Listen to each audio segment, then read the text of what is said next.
sad thing. And let's continue because there's somebody I've been meaning to talk about who passed away. Someone closer to me in my life was the great Dick Doherty, the godfather, the self-proclaimed godfather of the Boston comedy scene. You know, I don't know what his claim was. He wasn't a ding-ho guy, but I think that he was just like down the Cape, this renegade, Harley-driving guy. He had a great run. He was 89 years old. I mean, because I knew, I was like, dude, that guy had to have been at least 90 because he was like 60, in his 60s when I started. I guess he was like 59. Fuck! I'm almost as old as he was. I'm going to be 54. I'm 5 years away from how old Dick Doherty was when I started. Oh, my God. But rest in peace, Dick Doherty. I had a great relationship with him. Throughout the years, I still kept in touch with him on social media and stuff, Facebook and that type of stuff. And he's just one of those guys, you know, he gave me, I would say, a percentage, the percentage of stage time. Say like, you know, my first 2 years in comedy, I would say 65 to 70% of the stage time was at a Dick Doherty room somewhere. And this guy, he was like he was like Jason, or Freddy Krueger. You couldn't kill the guy. And people for years were predicting, because comedy was in a bad place when I started. The 80s boom was over and all of that shit. And this fucking guy would have like 10 rooms going. And then all of a sudden, he'd lose one, he'd lose two, and then all of a sudden he'd lose four.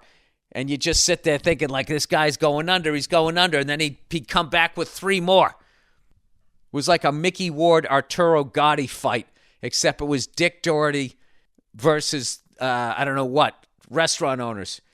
And he had, like, his mainstays. He had this one at a place used to be called Remington's. I believe Emerson College bought it, kind of buying up that whole area.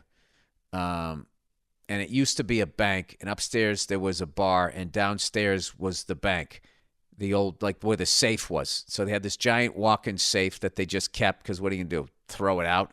Fucking door weighs like a zillion pounds, so they always work it into the decor. It was a really weird-shaped room. It was like an L-shaped room if the bottom part of the L was really short, and the rest of it was the green room. So you went into the green room, which was into a safe.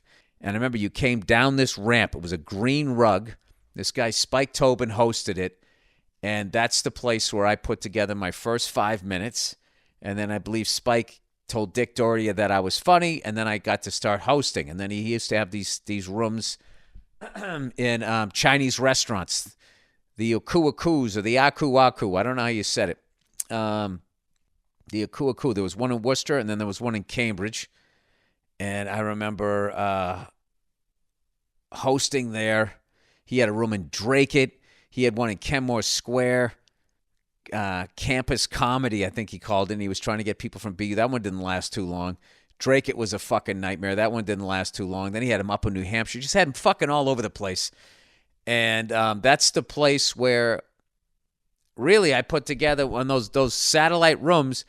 I got good enough to start working for Mike Clark at Giggles and the guys at Nick's and the Comedy Connection, Blumenreich and those guys. So it was a really like important person in the Boston comedy scene that has unfortunately passed away. But he had a great run, 89 years old. Rest in peace, Dick Doherty. Thank you so much for all of the stage time. I mean, that guy gave me hours and hours and hours and hours and hours of stage time way before I fucking deserved it.